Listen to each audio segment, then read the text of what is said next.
اور رستے سے ناواقف دیکھا تو رستہ نہ دکھایا، اور تنگ دست پایا تو غنی کر دیا۔ اللہ نے ایک ایک کر کے مشکل ادوار میں جو مدد بھیجی وہ سب یاد دلائی، تاکہ ہمت پکڑیں کہ جو رب پہلے مدد بھیجتا رہا تو کیا وہ اب نہیں بھیجے گا؟ ہے نا انسان کا معاملہ، ایک مشکل سے نکلتا ہے دوسری میں داخل ہوتا ہے تو اکثر کے ہاتھ پاؤں پھول جاتے ہیں۔ تب اللہ یہ طریقہ ہمیں سمجھا رہا ہے کہ شیطان تو حملہ کرے گا، لیکن تم نے وہ لمحات یاد کر لینے ہیں کہ اللہ نے کیا نہیں نوازا، کیا نہیں دیا۔ تو اب جو وقت آیا ہے اس میں بھی امید اور یقین رکھو، یہ وقت بھی گزروا دے گا۔ اور لازمی سی بات ہے جو آج مشکل اٹھا رہے ہیں وہ ڈیفینیٹلی اچھا وقت بھی ضرور گزاریں گے۔ یہاں پر میں آپ لوگوں کو ایک واقعہ بتاتی ہوں۔ میری ایک جاننے والی تھی اور ان کی زندگی کچھ اس طرح سے تھی کہ دنیا کی تو ان کو چاہ تھی لیکن دنیا ملتی نہیں تھی، یعنی جو خواہشات جو کچھ وہ پانا چاہتی تھی وہ اس کے لیے کوئی بھی راستہ اختیار کرتی انہیں وہ نہیں ملتی تھی۔ جتنا جتنا اس کے پیچھے بھاگتی تھی دنیا اتنا دور جاتی تھی، اور ناکامیاں ہر قدم پر تھیں۔ اور اس کے لیے انہوں نے یہ راستہ نکالا کہ جس میں جائز ناجائز حرام حلال کا خوف کیے بنا کہ بس میری خواہش پوری ہو جائے، میرا کام کسی طرح پورا ہو جائے، اور وہ اس کا راستہ اختیار کرتی۔ اچھی میری ان سے سلام دعا تھی اور میں یہ سب کچھ خاموشی سے دیکھ رہی تھی۔ اللہ مجھے مشاہدہ کروا رہے تھے، کیونکہ یہ بات میں بچپن سے ہی غور کرتی آ رہی ہوں کہ میں اکثر یہ بات سوچتی تھی کہ اللہ اتنی بڑی بات کہہ رہے ہیں قرآن میں، اتنی بڑی تسلیاں ہیں، پھر یہ ہم سب فالو کیوں نہیں کرتے؟ یہ زیادہ تر گناہوں کی طرف رجحان کیوں ہے؟ کیا اللہ سے مانگنے پر ملتا نہیں ہے؟ تو اللہ نے یہ بات سمجھانے کے لیے پہلے مجھے دعاؤں کی لگن لگوائی، اور جب میں نے وہ مانگا، گر گرا کر مانگا، طلب سے مانگا، کئی سال تک مانگا، اور اس وقت میریکل ہوئے جب میں سوچ بھی نہیں سکتی تھی، تو پھر مجھے یہ تو سمجھ آ گیا ہاں وہ ڈیفینیٹلی دیتا ہے۔ بعض اوقات اس میں دیری پیدا کر دے گا کچھ بھی کسی طرح بھی، لیکن وہ آپ کو مل جاتا ہے۔ پھر میں خوش ہو گئی کہ یہ تو بہت اچھا ہے کہ اس سے تو ہم گناہ سے بچ سکتے ہیں۔ تو میں یہ سوچتی تھی کہ اب میں یہ بات لوگوں کو کیسے سمجھاؤں، کیونکہ مجھے اپنے ارد گرد یہ چیز زیادہ نظر آتی تھی کہ لوگ ایسی باتوں کو سنتے تو ہیں پر عمل نہیں کرتے، کیونکہ لوگوں کے مائنڈ سیٹ کچھ ایسے بن چکے ہیں کہ انہیں لگتا ہے کہ جو کچھ کرنا ہے وہ ہم نے خود ہی کرنا ہے، اور جیسے سارا اختیار ہی انہی کے ہاتھوں میں ہو۔ مجھے بہت کم عمر میں اللہ نے یہ بات سمجھا دی تھی، اختیار تو صرف اللہ کا ہے، پلان بھی اللہ کا ہے، ہمیں صرف گناہ سے بچنے کا حکم ہے۔ تو بہرحال وہ میں جن خاتون کی بات کر رہی ہوں تو میں ان کی یہ چیز بڑے غور سے دیکھتی رہتی تھی، اپنی زندگی کے معاملات بھی وہ ڈسکس کرتی تھی۔ اب وہ گناہ کرنے کے باوجود بھی ان کو خوشیاں نہیں ملتی تھی، اس طرح سے وقت ان پر تنگ ہوتا گیا، اور وہ ایک وقت ہوتا ہے جب اللہ نے آپ کے ذریعے سے بات کہلوانی ہوتی ہے، اور جب وہ بہت ہی اندھیروں میں آ گئی، بہت شدید والے اندھیروں میں، جو میں کبھی سوچا کرتی تھی کہ ابھی ان کو میری بات سمجھ نہیں آئے گی، شاید جب یہ مکمل اللہ ان کو بے بس کر دے گا تو شاید میری بات ان کو اثر کر جائے، کیونکہ تب تو پھر انسان ہی ہوتا ہے نا کہ اب کوئی بھی ہمیں کچھ بھی حل بتا دے ہم کرنے کو تیار ہیں، اور وہ بھی زندگی کے ایسے مقام میں آ گئی۔ تب میں انہوں نے ایک بات کہی کہ آپ اس بات پر یقین کیوں نہیں کر لیتی کہ اللہ سے مانگنے پر مل جاتا ہے، یہ اندھیرے ختم ہو جاتے ہیں۔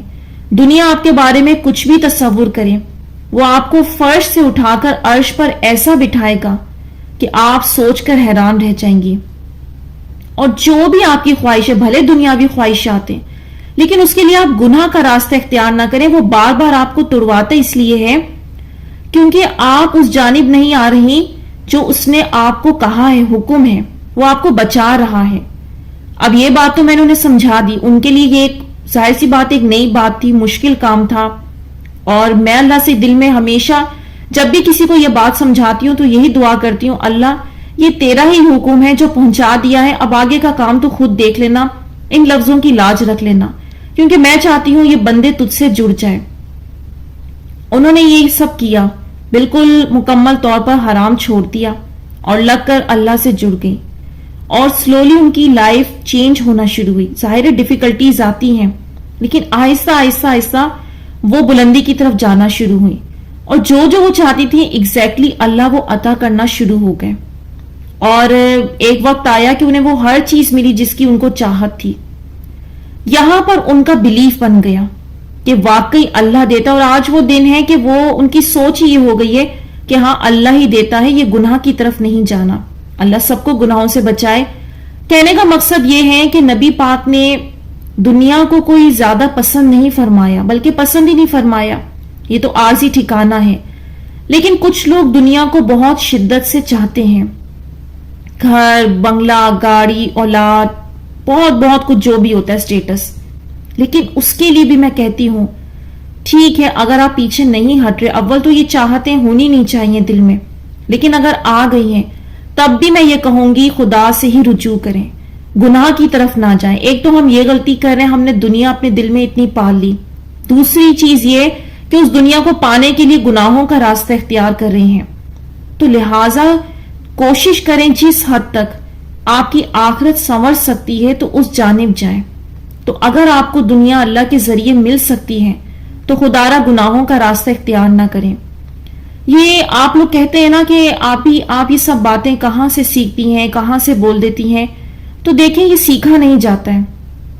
آخر انسان کسی کو کتنا کاپی کرے گا.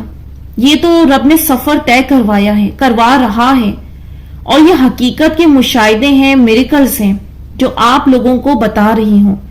تو یہ بہت بڑے سائن ہیں اللہ کے کہ جب آپ کی لائف میں بہت ہی زیادہ ڈارکنیس آ جائے تب وہ اللہ تعالیٰ بیسیکلی آپ کو یہ سائن دے رہا ہوتا ہے اور چانس دے رہا ہوتا ہے کہ تم سب سے کٹ کر میری طرف آ جاؤ اور بہت مکمل ہو کر, یکسو ہو کر مجھ سے مانگو جو بھی چاہیے, کچھ بھی, کیسا بھی معاملہ, بس میری طرف دھیان کر کے مانگو اور ٹرسٹ کرو اور اپنے ٹائم کا ویٹ کرو, جلدی نہ مچاؤ. کیونکہ بعض اوقات کچھ لوگ اتنی دعائیں مانگتے ہیں اس کے بعد تھوڑے ہی لمحوں بعد گھبرا جاتے ہیں, نہیں یہ تو کوئی ریزلٹس نہیں دے رہی, مطلب کچھ ہونا نہیں ہے. دیکھیں میں ان سب سے آلریڈی گزری ہوں. مختلف ٹائمنگز ہوتی ہیں, مختلف جرنی ہوتی ہے, اینڈ میں کام ہو جاتا ہے. یہ درمیان کا سارا وقفہ صرف اور صرف ہمارے توکل اور صبر کا ٹیسٹ ہے. تو آئی ہوپ کہ آپ کو سورہ دوحہ کی آیت نے بہت ہیلپ کی ہو, اور آئندہ جب آپ کے پاس اس کا میسج آئے تو اسے اگنور نہ کریں. اس وقت تو دنیا میں سورہ دوحہ ڈپریشن کے لیے سب سے زیادہ بہت ہیلپ فل تھراپی ہے, اور کتنے لوگ ہیں جو اس سے ٹھیک ہو رہے ہیں. آپ کی لائف میں جتنا بھی ڈپریشن بڑھ گیا ہو, کتنا بھی بڑا لاس ہو گیا ہو, تب آپ نے قرآن پاک سے مدد لینی ہے اور اس سورہ پر غور کرنا ہے, اسے اپنی لائف میں انکلوڈ کرنا ہے, نہ صرف پڑھنا ہے بلکہ عمل میں بھی لے کر آنا ہے. تو یہاں میں ویڈیو کا اینڈ کروں گی. امید کرتی ہوں آج کی ویڈیو نے آپ لوگوں کو کچھ ہیلپ کی ہوگی, کچھ مدد دی ہوگی. تو مجھے دیجیے اجازت, اپنی دعاؤں میں یاد رکھیے گا, کمنٹس میں اپنی رائے کا اظہار ضرور کیجیے گا. انشاءاللہ نیکسٹ ویڈیو ملوں گی. اللہ حافظ.